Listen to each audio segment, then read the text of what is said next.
Good afternoon. No, hoy no. Hoy no vamos a hacer una morada. ¿Qué tal? ¿Cómo les va? Les damos la bienvenida con el más inglés de los ingleses, hoy ataviado con túnicas británicas, el profesor Sebastián Porrini. ¿Cómo le va? ¿Cómo le va, profesor? ¿Todo bien, Porrini? Inglés. Bueno, pongámosle. Sí. No, a Porrini no le estaría dando ni el apellido ni los rasgos. A mí tampoco, obviamente. No, para ser inglés. No, pero bueno, no. Aquí estamos toda mi admiración, pero no. En una nueva misión de La Última Página. Como verán, seguimos en la tesitura del té, valga decirlo. Yes. Es very early in the afternoon. Todavía no es la hora de las libaciones de Malta. Y bueno, un poco. El programa que viene ya va a ser un poco más tarde. Pero estamos tomando té también como para. La puesta en escena también hace, ¿cómo es que se dice, Sebastián, en teatro? El hábito hace al monje. El hábito hace al monje. El atrezzo. El atrezzo, ¿no? Vamos a tomar té porque hoy vamos a hablar efectivamente de literatura inglesa, por una cuestión cronológica y de espacio geográfico. Son dos autores que escribieron en inglés, pero que, por supuesto, tienen unos orígenes muy particulares. Y es algo que un poco nos han pedido. Uno de ellos, sobre todo, está dentro de la lista de más pedidos, o de bastantes pedidos. Sí. Pero bueno, un poco que nos debíamos, Sebastián, creo yo, abordar estos autores desde una mirada, desde La Última Página, que son autores muy conocidos, sobre todo porque, bueno, el cine en los últimos 20 años... ¿A los dos? A los dos ha hecho, digamos, grandes... Aportes, ¿no? Aportes para que sean reconocidos cultural y mundial y universalmente, más allá de que, bueno... en su tiempo fueron grandes escritores conocidos, pero el cine los potenció de alguna manera, al punto tal de que quienes, no sé, los últimos 20 años piensen en un título muy famoso, seguramente tienen en el imaginario la película, más que los libros. Exactamente. ¿No? Y estamos hablando de C.S. Lewis, escritor inglés, y de J.R.R. Tolkien, o Tolkien, o como se pronuncia, pues de origen alemán. Sí, yo siempre dije Tolkien. Sí, no sé, como es alemán es Tolkien, no sé. Es de origen alemán. John, no sé cuánto, John Ronald Reuel Tolkien y Charles Staples Lewis. ¿Sí? Ambos escritores amigos, entre ellos, por supuesto. Y voy a decirlo sin ninguna vuelta, supuestamente representantes de la épica fantástica, ¿no? Ese género bastante discutible. Vamos a desmontar ese artilugio de que tanto Lewis como Tolkien eran exponentes de eso que se llama épica fantástica. ¿No? ¿Hay elementos de la fantástica? Sí. ¿Hay elementos de la épica? Sí. Pero también hay elementos de la mitología, hay elementos de la religión, hay elementos de la teología, hay elementos de la pura poesía épica, de la pura literatura antigua. Pero bueno, básicamente lo que vamos a tratar de exponer un poco en este diálogo que vamos a hacer entre Lewis y Tolkien son las características de su literatura y sobre todo el por qué son autores tan significativos. Digo, ¿qué es lo que hace que tanto Tolkien como Lewis sean hoy autores de culto para cierto género, pero también por qué el cine ha explotado hasta el hartazgo, sobre todo a Tolkien con El Señor de los Anillos? Qué bárbaro, qué producción, por otra parte. Y El Hobbit, que son megaproducciones de muchísimo dinero. Tiene 20 años, cumple. Hoy estamos en 2021. La primera película es del 2001. ¿Del 2001? El Señor de los Anillos, La Comunidad del anterior, Anillo, Diego, de Peter Jackson. Hay versiones anteriores, sobre todo versiones animadas. Hay una versión rusa muy particular, soviética más que rusa. Mira qué interesante. Muy interesante. Después te voy a pasar el dato para que la veas. Perfecto. Hecha con 2 pesos o con 2 rublos. Claro, con 2 rublos, claro. Pero bueno, un poco para contextualizar. En el laboratorio Sputnik. En el laboratorio Sputnik, sí. Gamaleya Nazdarovia. Sputnik C. Sputnik Cine. Sputnik claro, Cine. Perfecto. Vaccine. Claro. Perdón, me pasa que lo ameritan estos autores, el humor filológico lo amerita. Exactamente, eran dos grandes humoristas, por otra parte. Estamos hablando de 2 grandes amigos y 2 grandes profesores universitarios, ¿no? Fumadores de pipa. Fumadores de pipa, adobados de cerveza, como diría en Ángel. Eagle and Child, ¿no? Claro. El águila y el niño ahí en esos pubs ingleses, ¿no? La sociedad de Inklings, ¿no? Inklings, ¿no? Como esa unión de la tinta. Claro. Charles Staples Lewis, o C.S. Lewis, mejor conocido, nace en 1898 y muere en 1963. Mientras que Tolkien, eran contemporáneos, un poco más joven, más viejo, perdón, Tolkien 1892 a 1973. En el caso de Lewis y de Tolkien, como bien decíamos, ambos profesaban la labor docente, eran profesores de literatura inglesa, de filología inglesa. En el caso de Lewis era más cercano al medievalismo, en el caso de Tolkien era más un profesor cercano a la filología antigua, manejaba una veintena de idiomas, sobre todo de origen nórdico, de origen sajón, el finés, el eslavo, el anglosajón, el medio, el antiguo, el alemán. Bueno, de hecho la familia de Lewis por parte de padre eran de origen... eran de origen alemán. Sí. Que le ha llevado también algún tipo de discusión del momento, si era de la raza aria. Bueno, no nos vamos a meter en ese tema porque si no vale la pena. Se pudre la fruta. Pero lo importante acá, que quiero empezar a destacar, es el valor eminentemente espiritual de ambos, ¿no? Uh-huh. Bueno, sí. Tanto Tolkien como Lewis tienen una historia muy particular con respecto a una fe. Tolkien más que Lewis. Uh-huh. Tolkien era católico. Su familia se había convertido cuando él era muy niño y profesó la fe católica a ultranza toda la vida, al punto tal de que hay una anécdota de uno de sus nietos que cuenta que después del Concilio Vaticano II, cuando la misa dejó de ser en latín, uh-huh, Tolkien iba a misa y respondía en latín. En latín, claro. Viva voce, aunque todos contestaran en inglés porque estaba en desacuerdo con las reformas postconciliares. Et con espíritu tuo. Dominus vobiscum, et con espíritu. Aparte era profesor de latín, de griego, manejaba todo eso. En el caso de Lewis, vos lo vas a desarrollar seguramente con más claridad. Hay una crisis espiritual muy grande. Empieza siendo un ateo rabioso, un ateo agnóstico. Y gracias, un poco, no sé si gracias, pero merced al fuerte influjo que tiene Tolkien sobre él, no quiero decir que Tolkien lo convirtió porque Lewis era un debilucho. No. Al contrario, o sea, Tolkien ayudó a que Lewis encontrara un camino. En una caminata de noche. Claro, sí, como dice Ángel, seguramente después de haberse adobado de cerveza y de whisky de escocés. Y son los mejores momentos para las conversiones. Y las conversaciones. Claro. Entonces, bueno, Lewis pasa por un proceso de transformación un poquito más tardío en su formación, pero con una diferencia. Corregime si me equivoco, Sebastián. Me parece que estás bien, ¿eh? A ver. Tolkien era católico. Exacto. Lewis se convierte al anglicanismo. Al anglicanismo. Es cristiano, se convierte al cristianismo, pero elige el camino del anglicanismo. Seguramente por su formación, Tolkien ya venía de una familia. Sí, la mamá era católica. Se convirtió al La mamá se había convertido y él quedó muy apegado. La madre de Tolkien muere cuando él tiene, creo que 12 años, 15 años. El papá había muerto antes. La verdad es que es una vida muy triste de joven, de niño, va. Después tiene una vida linda.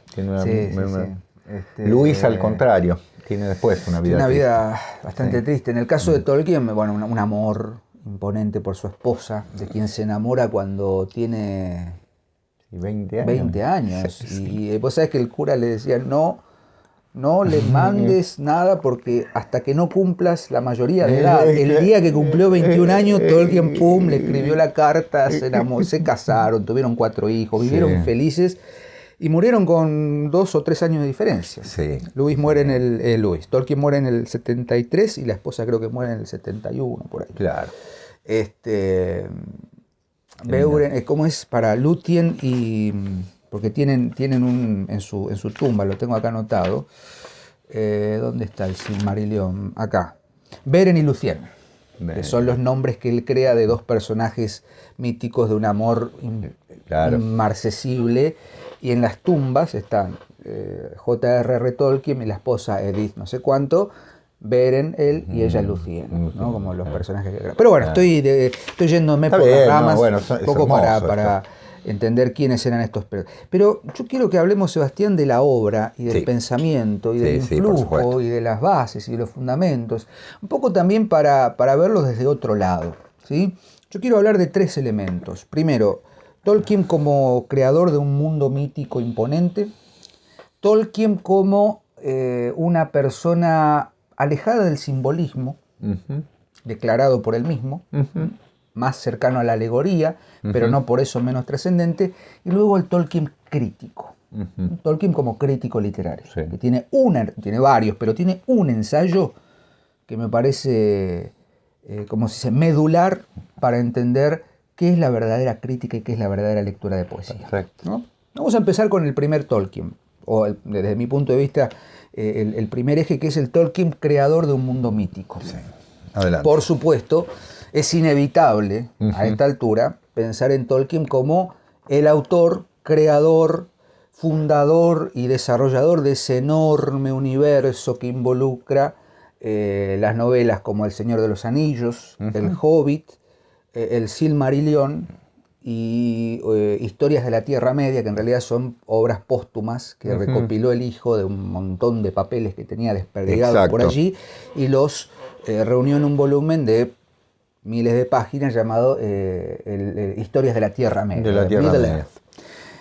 Pero la historia es muy interesante, porque en realidad Tolkien se dedicaba al estudio filológico, de muchas lenguas, al estudio de la literatura épica, sobre todo de origen sajón, nórdico, islandés, celta, gaélico, digamos, toda la vertiente nórdica, nórdica bajando por las islas, las antiguas literaturas germánicas, perfectamente. Era un conocedor de todo ese tipo estaba inmerso en ese universo. En una carta que le escribe a Oden, al crítico Oden, Tolkien le dice: empecé a escribir El Hobbit mientras corregía un examen, unos ensayos de ingreso, no sé qué, y de pronto en el fajo de exámenes había uno con un espacio, con una hoja en blanco. Y allí escribió él, ¿no? En un hoyo pequeño vivía un hobbit. En un hoyo en medio de la tierra vivía un hobbit. Fue lo primero que se le palabra que crea. Crea. Hobbit se puede asociar con el inglés. Hobbit, el hobby,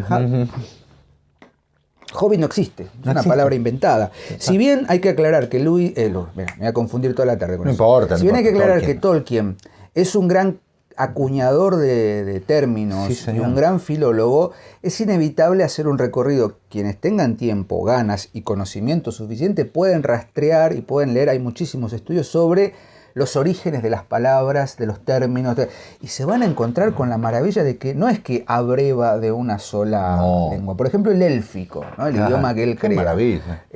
O el kenian, ¿no? Sí. Es una lengua, el élfico, muy asociado al finés. Cuando Tolkien lee el Kalevala, queda fascinado con la mitología finesa y empieza a desarrollar un sistema de escritura, una gramática, un léxico, un sistema verbal y de declinaciones que se transforma en el élfico. No puedo ser profesor en Oxford. Yo quisiera ser profesor no sé, en Leeds, no sé, donde sea. Tenían tiempo para... Vos sabés que me sacaste Tenían tiempo y ganas. Totalmente. Fascinación. Digo, si uno que lo ha hecho... Fascinación tenemos, pero... Sí, pero también les pagaban. No sé que en la entrevista esa muy famosa, la voy a dejar acá abajo para que la vean. No la vean, sino que la escuchen porque está subtitulada. Muy interesante. Está subtitulada en inglés. Pero bueno, aparte el inglés de Tolkien era un inglés muy particular, hablaba muy rápido, era muy irónico. No le gustaba dar entrevistas, se nota en esa entrevista. Sí. Pero le pregunta en un momento el entrevistador, ¿y dónde se le ocurrió ese mundo tan hogareño de la comarca, ¿no? Donde hay pastizales, ¿no? El sabor del hogar, dulce hogar, ¿no? ¿Cómo se le ocurrió eso? ¿Y a quién no le gustaría eso? Una casa, un sillón, tabaco, té, fumar, leer. ¿Quién no? Le dice al entrevistador. Bueno, le pregunto a usted, ¿no? ¿Y a usted no le gustaría? Le dice, a ver, digo, ¿qué puede salir de eso? No puede salir nada malo, digamos. No, obviamente. Pero un poco también esa creación del mundo mítico que circula en El Hobbit y en El Señor de los Anillos, que son las obras que mayor fuerza tienen en la vida de Tolkien. Si bien él escribía muchísimo en apuntes y en papeles, digamos, en textos que no publicaba, el gran recuperador de su obra fue Christopher Tolkien, el hijo de Tolkien. Que era escritor también, que murió el año pasado, en enero del año pasado. Bastante longevo. Nunca publicó la totalidad de la obra. La obra publicada de Tolkien Era un hombre inteligente. Un hombre inteligente, sí. Se consigue muy fácilmente en traducciones, en versiones originales, pero las dos grandes obras son El Hobbit, escrito entre fines de 1920 y principios de 1930 y publicada finalmente en 1937, y por supuesto esa trilogía imponente que es El Señor de los Anillos, Lord of the Rings, publicada en 1954, que consta de 3 partes, ¿no? La Comunidad del Anillo, Las Dos Torres y El Retorno o El Regreso del Rey. ¿Qué tenemos allí? Bueno, quienes son lectores de Tolkien, así hayan visto las películas, lo que fuere, es una enorme historia de un mundo ficcional, alegórico, que podría ser tranquilamente el mundo conocido, pero que se configura en un espacio legendario, mítico, en el que operan todas las fuerzas que operan en la mitología. Exactamente. El origen a partir del caos, el hombre enfrentado a su esencia natural del bien y del mal, el mal que domina, el bien, la luz y la oscuridad, las dicotomías, ¿no? La codicia y la humildad. Entonces, lo que hace Tolkien es, de alguna manera, y pensemos también en el contexto, la Primera y la Segunda Guerra Mundial, en Europa, se encargan de destruir toda una cosmovisión. Entonces él, junto con Lewis y otros escritores, deciden tomar la posta y hacer más bello el mundo. Claro. ¿Y cómo se hace más bello el mundo? Bueno, ¿dónde hay que ir? ¿Hay que hablar de los temas de ahora? No, hay que ir al pasado. Lo que hace Tolkien Qué raro. es una revitalización, crear una mitología, que en realidad, me corrijo, no es crear una mitología, es resignificar la mitología con mayúsculas. Claro, claro. Exacto. No sé si conoces, se lo voy a leer. En 1931, Tolkien le dedica un poema a Lewis. No lo sabía. Se llama Mythopoeia, de 1931. Y en el encabezado dice... O sea, mitopoiesis. Mitopoiesis, pero él lo dice Mythopoeia. Claro. Hay una variación ahí lexicográfica. Claro. To one who said that myths were lies and therefore worthless, even through breath through silver, Philomitos to Misomitos. Para aquel que alguna vez dijo que los mitos eran mentira y por lo tanto sin valor, incluso cuando estos sean aliento de la plata, respirados por la plata. Del filómito, de quien ama los mitos, al misómito, al que los odia. Al que los odia. Estaba en ese proceso de... Claro, de conversión. I will not treat your dusty path and flat, denoting this and that by this and that. Your world immutable wherein no part the little maker has with maker's art. I bow not yet before the iron crown, nor cast my own small golden scepter down. No te trataré como un camino polvoriento y sin flat, es como sin yermo, ¿no? Diciendo o denotando que esto y aquello es esto o aquello. Tu mundo inmutable en su interior no tiene parte, no tiene una sola parte en la creación del Creador. Yo todavía no me prosterno ante el trono de hierro y no bajo mi cetro de oro ante él. En ese poema de 1931 hay una declaración de principios estéticos fundamentales. ¿Dónde está la verdad? En la mitología. ¿En qué mitología? En todas. En todas, en la mitología. Es por eso Mythopoiesis. Claro. La creación mítica, que es lo que hace Tolkien, es la base de la existencia literaria para Tolkien. Totalmente. Por supuesto. Totalmente. Digo, nada de meternos en temas conjuntos, no hay nada en los textos de Tolkien. Aparte empezó escribiendo cuentos para sus hijos. Claro. O sea, el Hobbit es un cuento que se le ocurre, un relato para sus hijos. Que después terminó en un librazo. Después termina siendo un novelón, ¿no? Claro. Una serie de relatos. El Silmarillion, que es una historia imposible, porque son 24 capítulos de todo el universo. Lo leí. Es imposible. Es muy complejo. Imposible. Es imposible Lo leer leí hace muchos años. el Silmarillion si no tenemos una guía. Una genealogía, Sí. un mapa, porque es casi imposible. Sí, señor. Pero el Hobbit y el Señor de los Anillos comparten principios que el mismo Tolkien desarrolla de la siguiente manera. Lo que buscaba allí era mostrar todo aquello que él había leído de mitología y ponerlo en una historia que nos demostrara que el bien puede triunfar sobre el mal, que el mundo que conocemos no es un mundo que surgió de la nada, Claro. es un mundo que nace y se constituye a partir de saberes tradicionales míticos. Totalmente. Pero con Por una eso particularidad. revitalización, muy bien. No opera con símbolos. Lo declara el propio Tolkien. Claro. No es que uno va a encontrar simbolismo en la obra de Tolkien. Dice, son emblemas. Exacto. I'm stoically minded, dice en un momento. Mi mente es estoica. Yo no opero con símbolos, opero con emblemas. Digo, ¿te preguntarías, le dice al entrevistador, qué significa el leopardo en la bandera británica? Claro. ¿O en los emblemas? No. Es como el escudo de armas, ¿no? Es como ¿cómo se llama, Sebastián? La heráldica. La heráldica. Ahí hay símbolos, ¿sí? Sí. Pero son emblemas. Son emblemas, Yo claro. veo eso y entiendo todo. Claro, claro. Entonces Porque uno puede... era un lenguaje la heráldica. Uno puede pensar, bueno, no, pero en El Señor de los Anillos los hobbits representan al reino de los más pequeños, que serán los míos. Bueno, ahí entramos en otro tema. Claro.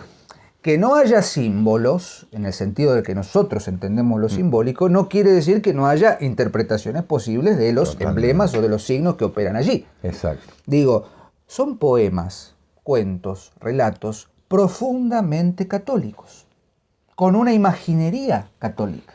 Exacto. ¿Por qué? Porque la mitología y la literatura anglosajona, la literatura nórdica, la literatura celta, tuvo una influencia muy significativa del cristianismo. supuesto. Eso es innegable, a diferencia de la mitología griega y de la mitología romana, que tenían su propia cosmovisión y su propia Exacto. teogonía. Entonces, como vamos pensando un poquito en esas cuestiones. Si uno piensa, por ejemplo, en el signo del anillo, en el signo de ¿cómo se dice?, del Sauron, el Señor Oscuro, o del Hobbit, o de etcétera, son meras representaciones de personajes míticos que en el fondo están llevando a cabo una historia mucho más grande, Exacto. que es la historia del hombre. Claro. Como mitologemas. Como mitologemas. Son mitologemas, son arquetipos Claro. mitologemáticos. Exacto. ¿No? One ring to rule them all, one ring to find them, ¿no? Un anillo único para gobernarlos, un anillo para atarlos al mal y al dominio, ¿no? La codicia. El Heimskringla saga. Exactamente. ¿no? El mundo como si el círculo del mundo. Claro. Obviamente, Claro. Los árboles, bueno, sobre los árboles Tolkien dice, esos son árboles, ¿no? Son árboles como signos naturales, pero es inevitable pensar en el árbol como Axis Mundi. Totalmente. Los árboles, claro. los árboles de Telperion y ¿cómo se dice? Los tengo acá anotados en el Silmarillion, ¿no? Lorelin y Telperion, los árboles que son la canción dorada y la plata blanca, ¿no? El árbol blanco de Minas Tirith en El Señor de los Anillos, ¿no? Claro. Gondor, Erebor, son tierras Totalmente. profundamente imposibles de ubicar geográficamente, pero claramente identificables con espacios vitales de la tierra conocida. La Tierra Media es el Midgard nórdico, Claro. Toman donde té, habitan, toman té. Usan Por Dios. paraguas, fuman tabaco. Digo, es imposible ubicar, dice Tolkien, un tiempo específico, pero es todo el tiempo. Claro. Eso es lo maravilloso de la obra de Tolkien. Podría estar horas hablando, pero no te quiero quitar tiempo. Y en todo caso, después hacemos un intercambio de ideas. Pero a mí me interesa mucho destacar un texto que yo leí cuando cursaba la licenciatura. No voy a hacer acá la síntesis, tengo varias cosas anotadas, pero hay un ensayo de 1900, ya les digo, de 1936, que se llama Beowulf, los monstruos y los críticos. Bueno, el ensayo, porque ya dije, el Tolkien, me parece que me perdí, yo dije que iba a hablar del Tolkien creador de mundos, mítico, del Tolkien crítico, y me falta uno, del Tolkien filólogo. Claro, ¿puede ser? Bueno, sí. poco que el Tolkien filólogo ya Exacto. va de suyo, es el que creó las lenguas, etc. Claro, el Tolkien crítico. El Tolkien crítico. En 1936, Tolkien da una conferencia, en realidad, sobre la cual vuelve varios años después y la reitera y la va como reconfigurando, que se llama Beowulf, los monstruos y los críticos.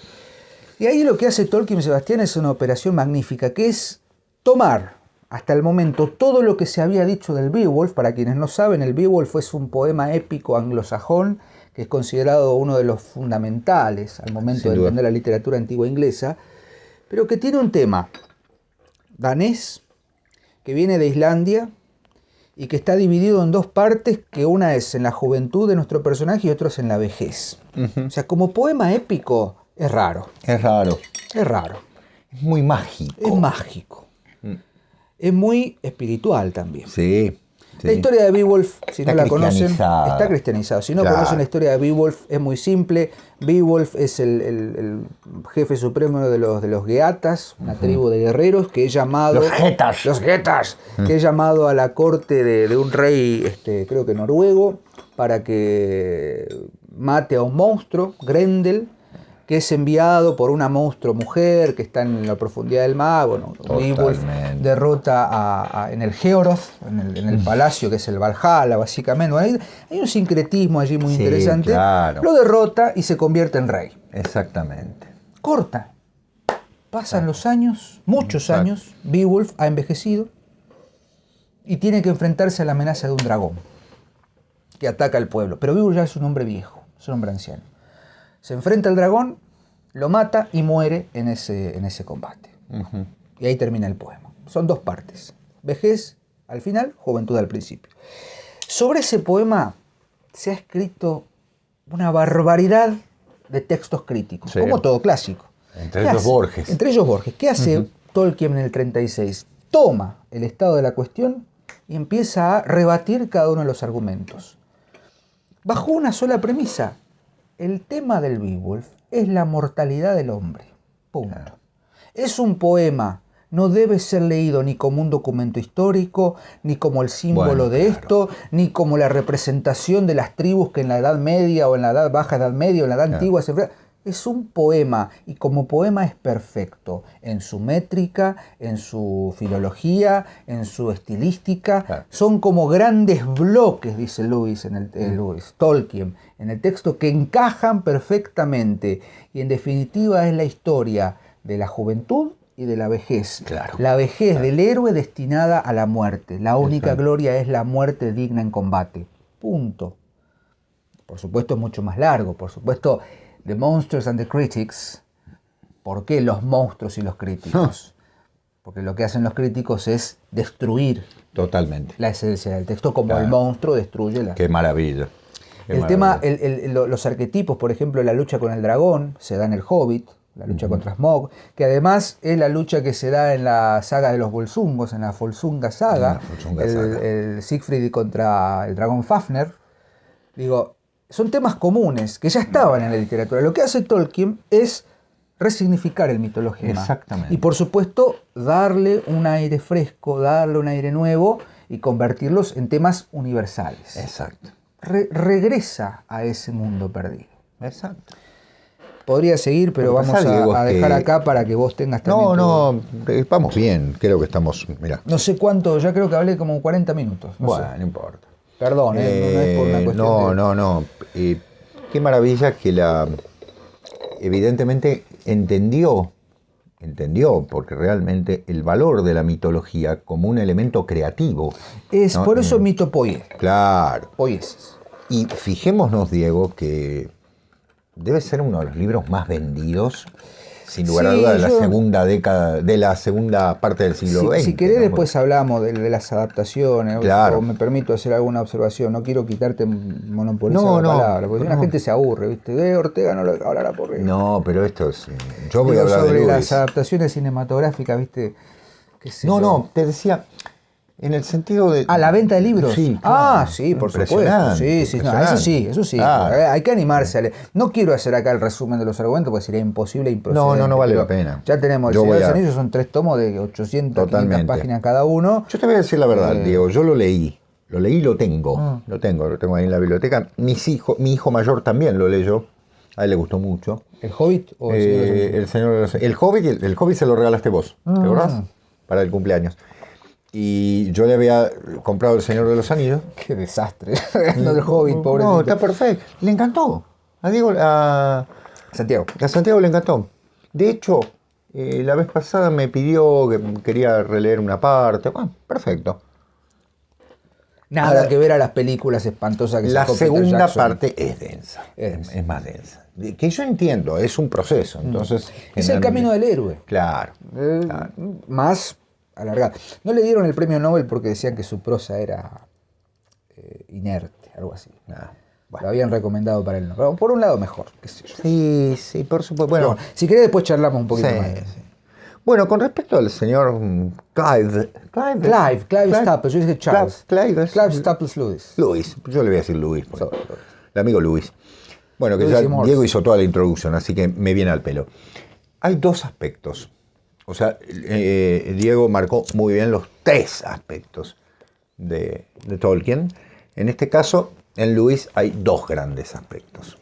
Que son, por una parte, su saga, publicada entre 1950 y 1956, son 7 tomos, como podremos sacar la cuenta perfectamente, que es la de Narnia. ¿No es cierto? Las crónicas de Narnia. Que acá yo tengo una de las ediciones actuales para chicos, ¿no? Mi hijo lo ha leído también, El León, la Bruja y el Armario, que debe ser uno de los textos más, que fue llevado también al cine, sí. ¿No? Y demás. Bueno, también está el mismo elemento. O sea, sin lugar a dudas, la influencia de Tolkien sobre Lewis ha sido enorme en este sentido.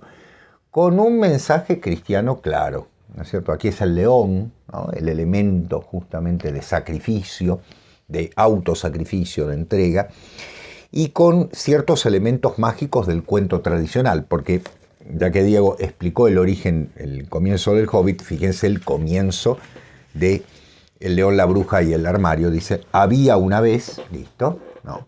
4 niños que se llamaban Peter, Susan, Edmund y Lucy, y esta historia cuenta algo que les sucedió cuando los enviaron lejos de Londres durante la guerra debido a los ataques aéreos. En la contextualización, pero el había una vez.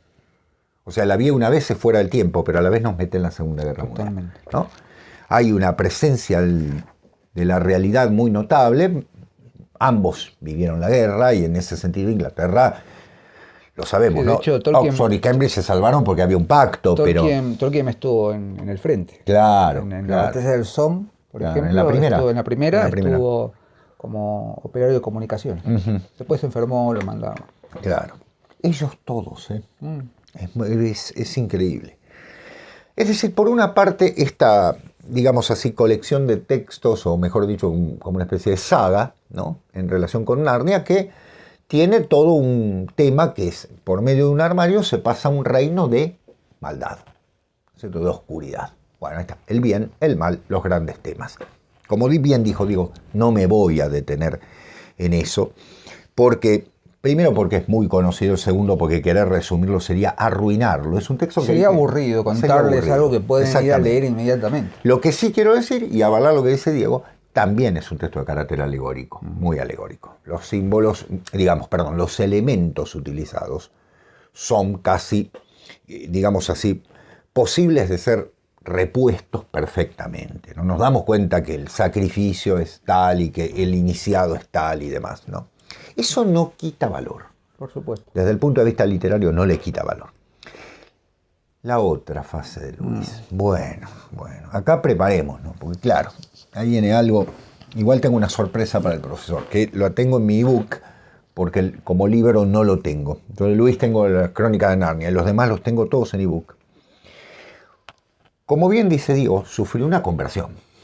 Una conversión que se dio una noche caminando con Tolkien. Bueno, yo creo que me convierto también, ¿no? A lo que sea, ¿no? Yo me convierto fumando en tu pipa, después de la cerveza. Ser mozo en Oxford, de servirles el gravy, sí, la carne. Exactamente, claro. Que me dejen fumar con ellos. Exactamente, esas cervezas, sí, ¿no? Esas pintas. Pintas, no, la porquería que sirven en Palermo, que en vaso de vidrio. Basta, señores de Palermo, sirvan pintas, no nos estafen. Sí. Y se sirven peltre. En jarros de peltre. El grog. Claro. El ale. Claro, que son 600. 475. 476. Yo recuerdo de haber tomado alguna vez. No soy un gran bebedor. Bien, continuamos. Un gran bebedor de agua, ¿no? Claro, totalmente. Bien.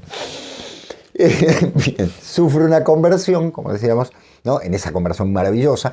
La cuenta Luis, la cuenta muy hermosamente. Él va caminando al anochecer con Tolkien y con otro amigo, que ahora no recuerdo, no están. Y Tolkien le dice algo como, dice, pero esto es un mito, dice, pero esto es un mito verdadero, déjese de jorobar. Y sigue caminando Tolkien, como sin darle importancia.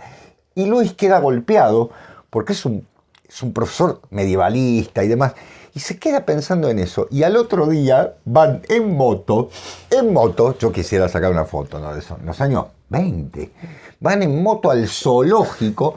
Y dice Lewis, cuenta así, dice, cuando me subí a la moto estaba indeciso, cuando me bajé ya creía perfectamente. Sí, ese fue un viaje, ¿no? El mitologema del viaje. El viaje iniciático. Totalmente, el viaje iniciático. Lo natural. Exacto, claro, porque eran dos amantes aparte de la naturaleza, mucho más Tolkien, ¿no? Que su casa estaba rodeada de árboles, siempre. Bueno, muy bien. Entonces le decía, la conversión va a hacer que este hombre entienda que su fe tiene que tener un fundamento, porque eso es lo bueno, ¿no? Sí. No es una cosa edulcorada ni demás, sino que sufre una conversión y dice, a ver, ¿por qué? Es decir, ¿por qué? ¿Por qué empiezo a creer? ¿Qué pasa? Que como bien dijo Diego, Lewis no es un escritor católico y está muy leído en los colegios católicos y defendido. En realidad él entró a la iglesia anglicana, a la iglesia inglesa, ¿no es cierto? Igualmente con Tolkien tenían un acercamiento enorme, por supuesto, y se cree que Lewis era como una especie de cripto católico, porque hasta tenía devoción por la Virgen, entonces había una cosa muy marcada. Seguramente dijo, bueno, lo más... Está en nuestros temas. Está en nuestros temas, exactamente, claro. Era del mismo palo, digamos, como diríamos. Escribió una cantidad de libros en relación con esa conversión. Por ejemplo, El Gran Divorcio, Carta del Diablo a su sobrino, librazo. El Diablo propone un brindis.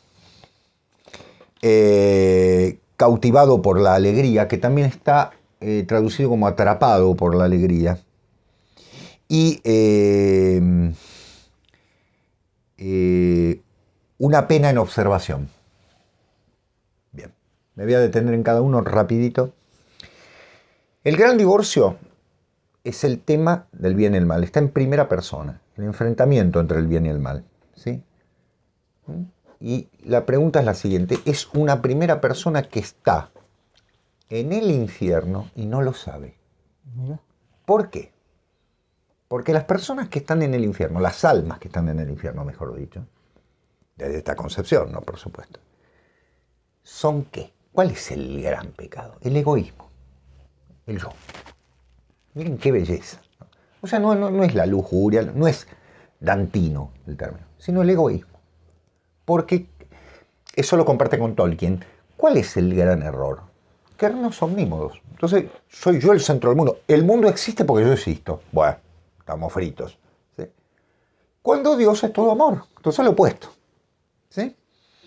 Entonces dice que justamente esa persona sale en busca de ellos, sale en busca, ¿no? Es decir, hay como una búsqueda dentro del libro hacia lo extraño, ¿sí? Porque en realidad no puede comprenderlo, y toda la reflexión en el bien y el mal tiene que ver justamente con dejarse, entregarse. San Juan de la Cruz, ¿no? ¿no? Y me entregué, ¿no? Entre las azucenas olvidado, sí, qué genial. La noche oscura. ¿No? La noche oscura del alma, exactamente. Solamente... Se convierte en una noche. Claro, en una noche. Bueno, y dice que se levantó un viento. Era San Juan de la Cruz. El vental y aire daba, dice San Juan, ¿no es cierto? Es decir, se levanta el viento y él siente que hay una cosa extraña, ¿sí? Como que, dice, era un día tranquilo y de pronto hizo se levantó las hojas y él sintió que había como un mensaje. Por supuesto, ustedes me dirán, bueno, eso es, qué sé yo, pasa. Ok, pero para él no. Eso es lo que importa. Para él no. Viento se levanta todos los días. O en verano lo ansiamos, pero bueno, ¿no? Muy bien. Es decir, están todas las contradicciones fundamentales del ser humano. En la carta de un diablo a su sobrino, esto es genial, el diablo le manda asesoramiento a otro diablo. Ustedes saben que según la concepción son varios los demonios, ¿no? A su sobrino joven, que es un diablo joven, digamos así, un demonio joven, para llevar a un alma a su condena. O sea, está enviado para que ese ser humano caiga. Y ustedes dirán, pero ¿cómo? ¿Cómo es esto? ¿Lo está asesorando para...? Entonces el libro asesora al mal. No, justamente, es descubrir las tretas del demonio, ¿no? Les aclaro que son todos libros breves, son libros de 100 páginas, 80. Bueno, después está El diablo propone un brindis. El ser humano es un ser que se aleja de la verdad, disfraza la verdad y trata una serie de cuestiones filosóficas en torno de, si bien el título es muy chispeante, ¿no?, en torno de la naturaleza, ¿no?, de la caída del ser humano. Avanzo un poquito porque me voy a detener en uno que les va a gustar. Cautivado por la alegría es la historia de su conversión. Miren qué hermoso título le pone. Cautivado por la alegría, ¿sí? Es decir, él trata su propia conversión y cuenta algo que es muy interesante. Su niñez. Ahí está la tristeza de Luis. Luis fue criado en internados. Había perdido a sus padres y demás. Y valga decir que él habla muy mal de los internados, ¿sí? O sea, también de ahí venía su agnosticismo, ¿no? Sin duda estaba maltratado de niño, ¿no? Por eso la escritura para chicos. Claro. La fascinación por escribir a los chicos, porque es una forma de salvarlos, ¿no?, de alejarlos de estamos. Por eso el ropero, ¿no?, esta idea de salir del mundo, ¿no?, que en el fondo este mundo es mejor que el que van a ver, pero justamente vuelvo porque la nostalgia, ¿no? Vuelvo porque... Y ahora viene su gran, yo creo que una de las grandes obras de la historia de la reflexión, digamos así, que es Una pena en observación. Aquí viene, lo publicó con seudónimo, no, ni siquiera se atrevía. ¿Por qué? Porque ustedes saben que él se casa, eso está en Tierra de Sombras, en la hermosísima película. De esa película. ¿Cómo se llama? Shadowlands. Claro, porque en España le pusieron otro título. Acá es Tierra de Sombras, pero allá no me acuerdo cómo es. En la sombra de la tierra. Exactamente. Guillermito. Nuestros suscriptores. Guillermito más. Guillermito más, decinos cómo era. Bueno, en España tiene otro título. Acá era Tierra de Sombras. Que lo escribe justamente, les cuento rápido por si no saben la historia, Luis, digamos así, se casa con una mujer que está muy enferma, ¿sí? Una poeta. Exactamente, una poeta, casada, divorciada, con un hijo. Y él se casa con ella, yo creo que hay por una parte una cuestión de piedad, pero hay un gran amor, él la ama perdidamente, y ella muere, tiene cáncer a los huesos. Me espanto. Muere muy pronto, o sea, están casados nada, 2, 3, 4 años. Pero él queda tan golpeado con ese niño que aparte le quiere hacer una vida feliz. En la película se ve, ¿no? El final es terrible. El final es terrible. El final pone en duda todo, ¿no? Pone en duda sus convicciones, ¿no?, en la película. Que están frente a un ropero. Sí. El niño está, vean eso, está. Abre eso. Abre y no encuentra nada. Bueno, como... claro, el galpón. El galpón. Muy bien. Exactamente. Muy bien. Bien. ¿Por qué? Porque él, ¿qué quiere hacer? Como buen escritor, como buen pensador, como cristiano, ¿qué quiere pensar? ¿Por qué Dios permite esto? ¿Por qué permite que un ser al que nos estamos amando, que ahora descubre, porque había sido muy infeliz ella, y en Luis se encuentra un hombre, imagínense, se casa con él cuando él tiene 60 y pico de años, y es ese hombre que la contiene, que la ama. Entonces va a la raíz del amor, la muerte, el miedo, las certezas.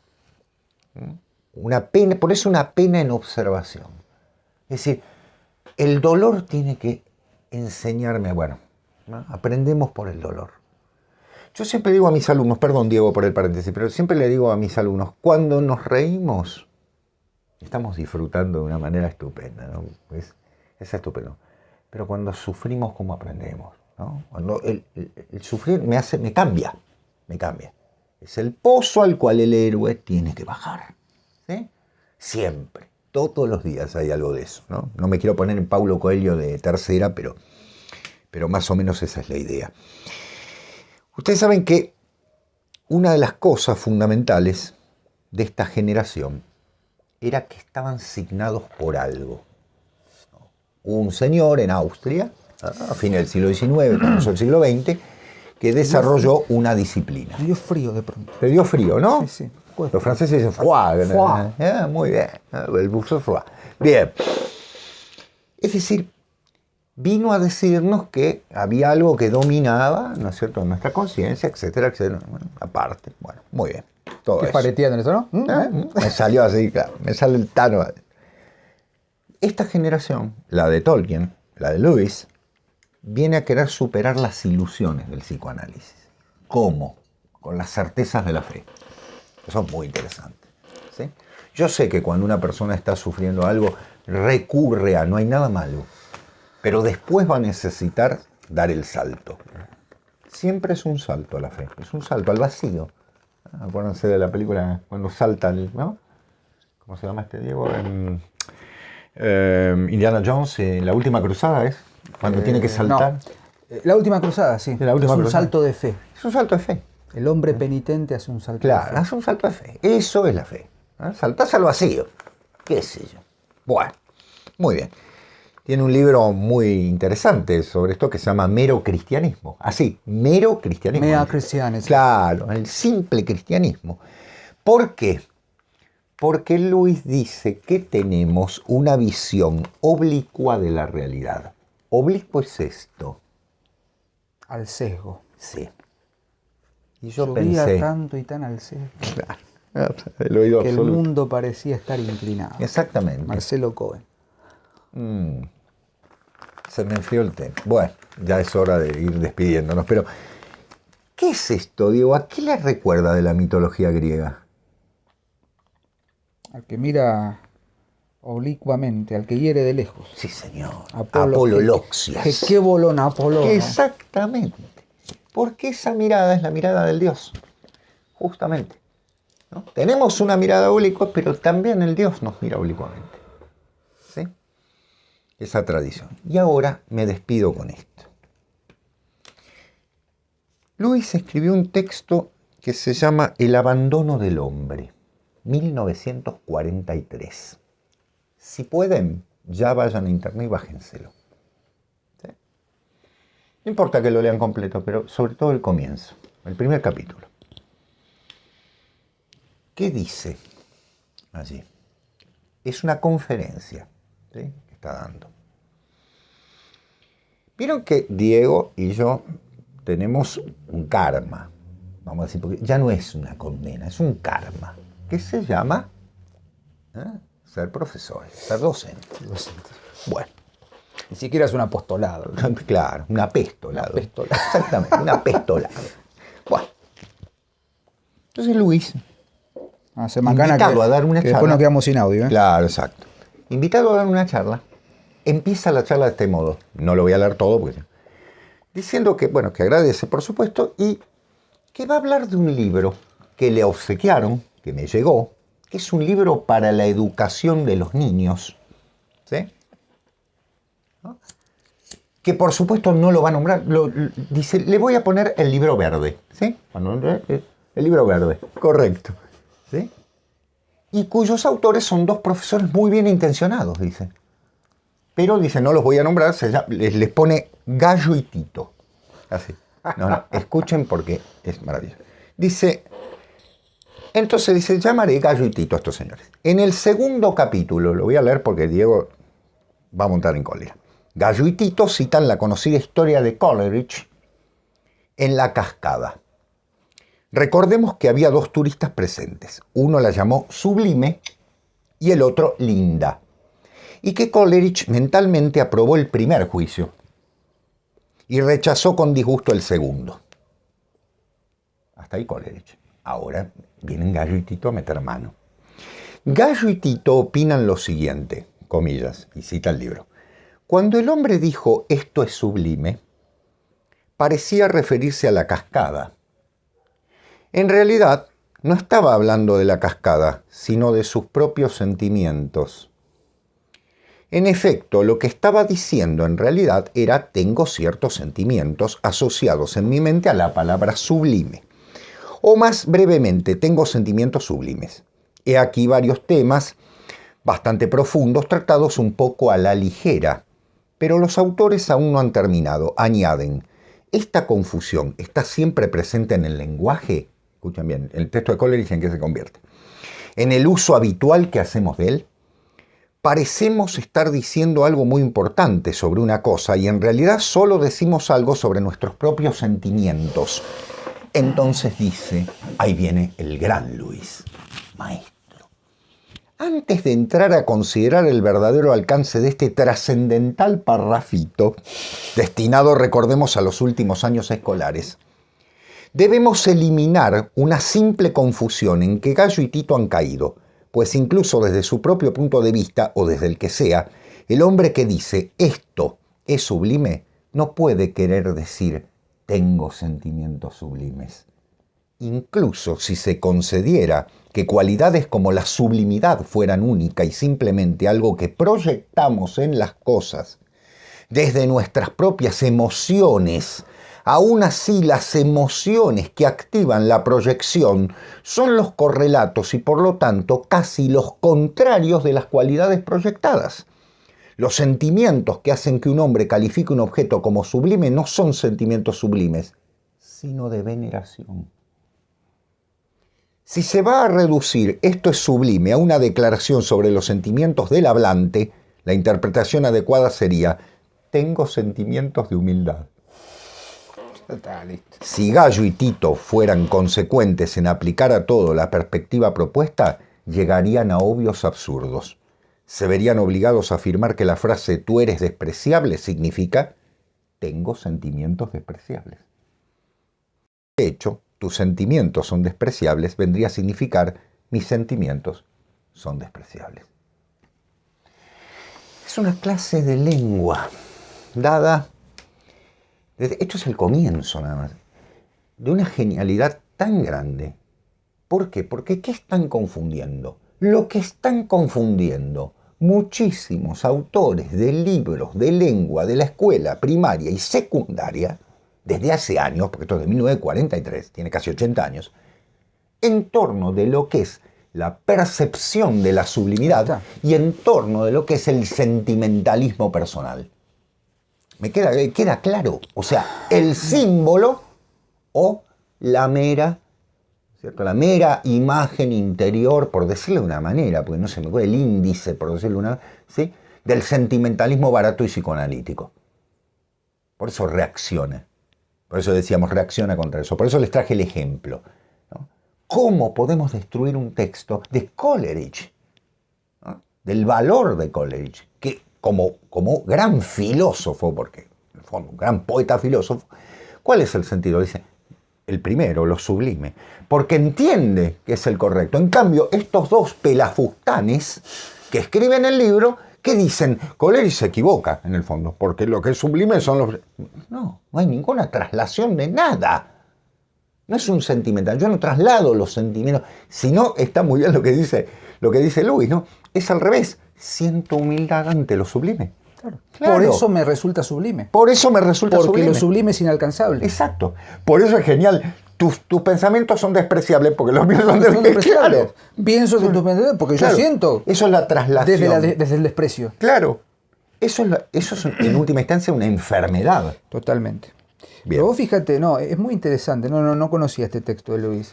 Es muy interesante porque, haciendo un poco de pie en la contextualización que estamos viviendo, ¿qué palabra más espantosa o qué construcción sustantiva más espantosa que es la inteligencia emocional?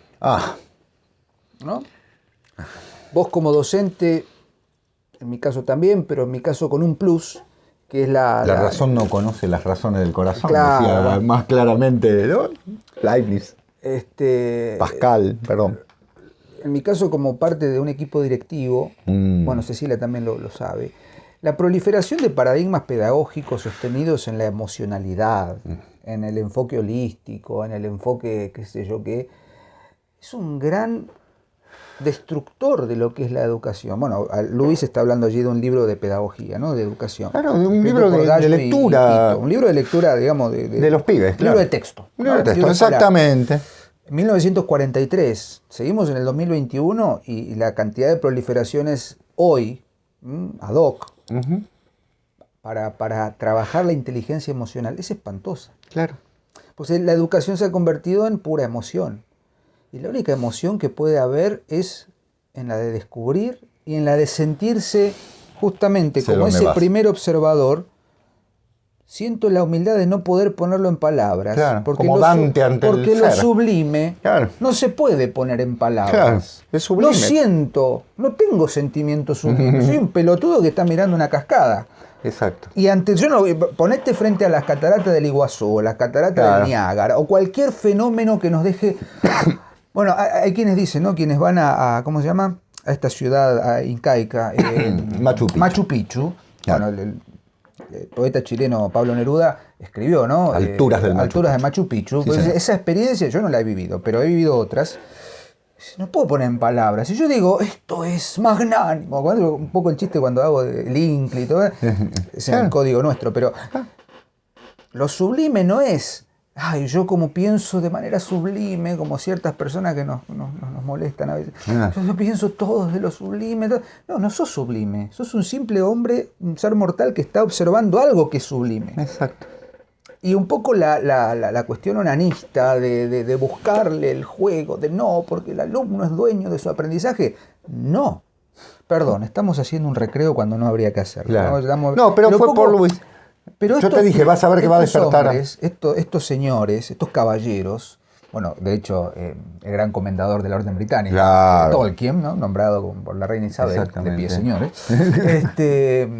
lo plantean de una manera muy simple, es decir, ¿dónde vamos a encontrar el valor estético de lo que hacemos? ¿Vamos a escribir una novela sobre la Segunda Guerra Mundial? ¿Vamos a escribir en contra de los fascistas, de los comunistas o de lo que corno sea? No. ¿A dónde hay que ir? Al tiempo antes del tiempo. Cuando los dioses, cuando el espíritu habitaba la tierra. Sí. Cuando todo era hermoso o sublime. Exacto. Cada uno desde su... Cuando es inefable. Cuando es inefable. Totalmente. ¿No? Yo pensaba recién en las crónicas de Narnia. Vos fíjate que ellos entran a Narnia varias veces. Sí, varias veces. Pero cada vez que entran están en tiempos distintos. Sí. Entran y son adultos. Exacto. Entran y son niños. Exacto. ¿No? Porque allí, en ese mundo, en Narnia, no hay tiempo. Claro. O el tiempo sucede de otra manera.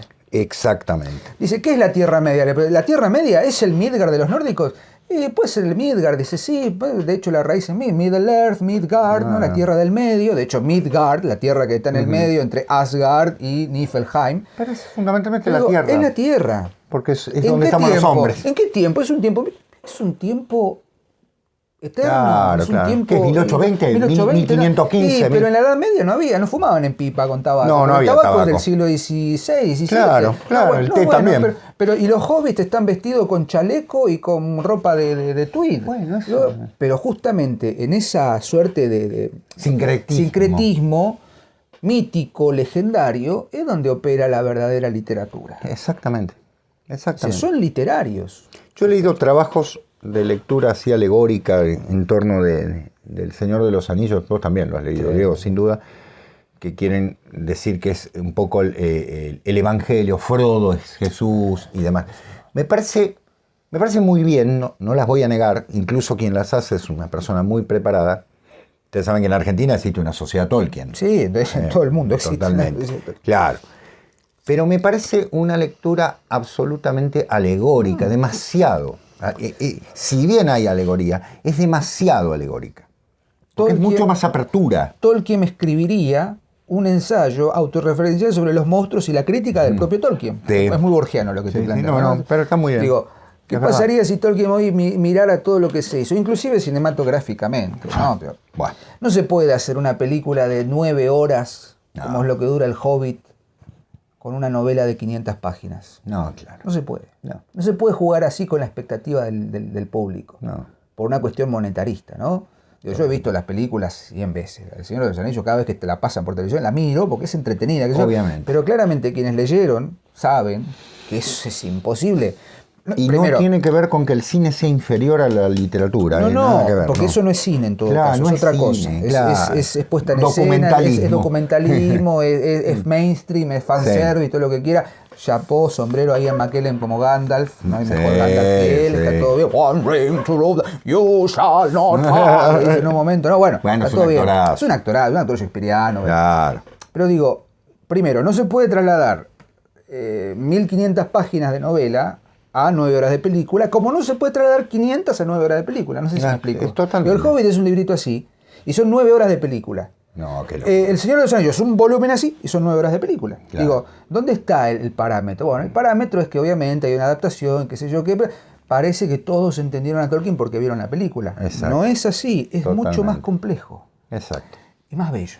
Por supuesto. Aunque por momentos se hace como... Por supuesto. Difícil. Sí, se hace un tanto tedioso. Es verdad, a mí el segundo tomo me costó mucho. Las dos torres. Claro, exactamente. Para... Pero está todo el tema del bien y el mal, pero bueno. Qué sé yo, es para leerlo con tiempo, con paciencia y para gustar. Sí, Sobre todo Lewis. Lewis es muy particular. Para cerrar, Seba, porque ya nos fuimos a... bastante. Podríamos estar horas hablando de Clive Staple Lewis, John Ronald Reuel Tolkien, nuestros escritores de Marras, J.R.R. Tolkien.